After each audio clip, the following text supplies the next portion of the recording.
नमस्कार, मैं अरुण सैनी। आप देख रहे हैं देवभूमि न्यूज। उत्तराखंड 2022 चुनावी सरगर्मियां तेज हैं। लगातार दल बदल की राजनीति भी लगातार सुचारू है। इस वक्त आज मेरे साथ मौजूद हैं यूकेडी के अध्यक्ष काशी सिंह एरी जी। अभी तक इसका जनाधार नहीं हुआ है, तो इसका क्या कारण मानते हैं? क्या उत्तराखंड वासी इस पर आपकी पार्टी पर कोई मतलब विश्वास नहीं कर रहे, या समर्थन किस रूप में नहीं मिल रहा है? एक बात मोटे तौर पर मैं कह सकता हूँ कि हमारी रणनीति में, हमारे कार्यक्रम में, हमारे व्यवहार से कुछ ऐसा हुआ होगा, हमारी गलती हुई होगी कि हम जनता को कन्विंस नहीं कर सके हैं, समझा नहीं सके हैं, ये मैं मानता हूँ।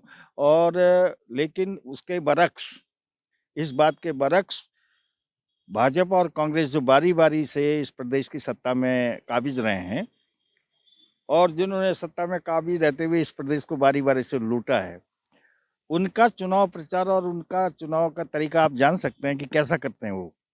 और मैंने कहा है कि चुनाव आयोग ने बहुत सारे नियम कायदे ऐसे बनाए कि हमारे अभ्यर्थी भी बहुत परेशान है कि इसका क्या होगा, इसका तमाम कागज़ भरने पड़ रहे हैं, तमाम सारी चीज़ें हैं।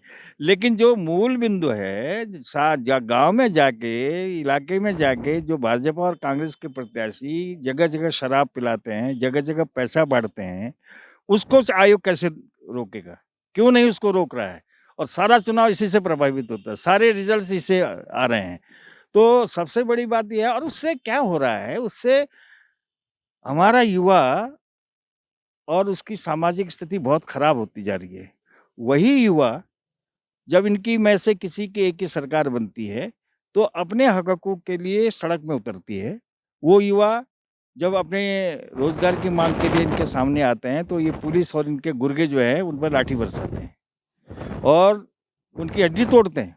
उनको अस्पताल में भर्ती होना पड़ता है और जब चुनाव आता है, तो हड्डी तुड़वाने वाले लोग भी इनके झांसे में आ जाते हैं। तो ये जो दुष्चक्र है, ये ऐसा बड़ा दुष्चक्र है जिसने हमारे युवा पीढ़ी की सोच को खत्म कर दिया है, चेतना को शून्य कर दिया है।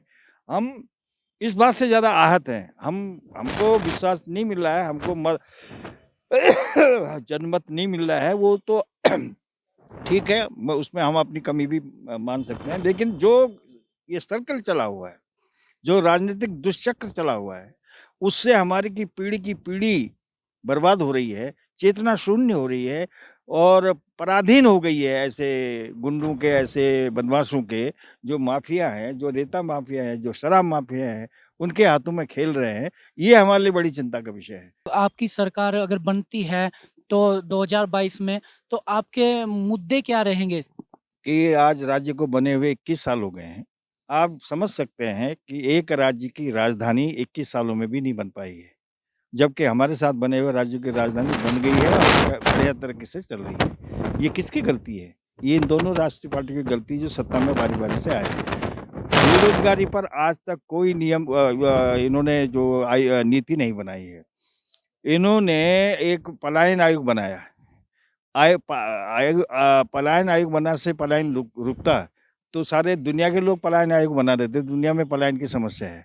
तो ये इस तरह से लिपा-पोती करना, जनता की आँखों में धूल झोंकने के अलावा ये कोई काम करना नहीं एक सख्त भू कानून बनाने की बात थी, इन्होंने भू कानून को इतना ढीला कर दिया है कि आप कहीं भी कितनी भी ज़मीन खरीद सकते हो। हमारा कल का चाहे वो मैदान का कृषक हो, चाहे पहाड़ का कृषक हो, उसके पास ज़मीन नहीं रहेगी, खड़े रहने को जगह नहीं रहेगी।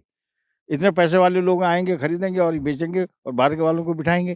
कहाँ जाएँगे हम आप लोग? शिक्षा की नीति खराब है, 3-4 हज़ार स्कूल बंद हो गए हैं और स्वास्थ्य की हालत तो इतनी खराब है, 21 सालों राज्य को बने हुए उसकी बात कर रहा हूँ मैं। हमारे पहाड़ की और दूर-दराज ग्रामीण क्षेत्र की महिलाएँ आज भी रास्ते में प्रसव कर रही हैं और जीना जीना मरना उसकी किस्मत की बात है। प्रसव रास्ते में हो जा रहा है, हॉस्पिटल तक नहीं पहुँच पा रही है, हॉस्पिटल इतने दूर हैं। तो और भी सारे मसले हैं। तो इन सारे मसलों को लेके हमारा कहना ये है, अगर ये समस्याएँ हल हो गई होती तो हम कहते हैं कि इन्होंने सत्ता में काबिज़ होके जनता के हित का काम किया है। लेकिन ये सब काम नहीं किया, केवल लूट-खसुट का काम किया। जो दिल्ली में इनके आका बैठे हैं हाईकमान, उनको यहाँ से कमीशन और दूसरे धंधे से पैसा कमा के उनकी तिजोरी भरते हैं। यहाँ का मुख्यमंत्री जो हाईकमान से बन के आता है, वो एक मुनीम की तरह काम करता है। वो उस एक जी के इशारे पर काम करता है, वो कमा के इसे देता है। तो जनता का विकास होने का सवाल ही कहाँ पैदा होता है। इसलिए बदलाव लाना है, जनता से हम यही अपील करने जा रहे हैं। कितनी सीटें आप मानते हैं कि इस बार 2022 विधानसभा चुनाव में कितनी सीटें आपकी आ सकती हैं? हमारी सीटें जो 50-52 सीटों पर हम लड़ रहे हैं या एक आधी सीटें और बढ़ेंगी, लेकिन हम आपको विश्वास दिलाएँगे, दिलाते हैं कि 25 से ज़्यादा सीटों पर उत्तराखंड का दल इस बार जीत दर्ज करेगा। तो ये थे हमारे साथ उत्तराखंड क्रांति दल के अध्यक्ष काशी सिंह एरी जी। देवभूमि न्यूज के लिए देहरादून से अरुण सैनी की रिपोर्ट।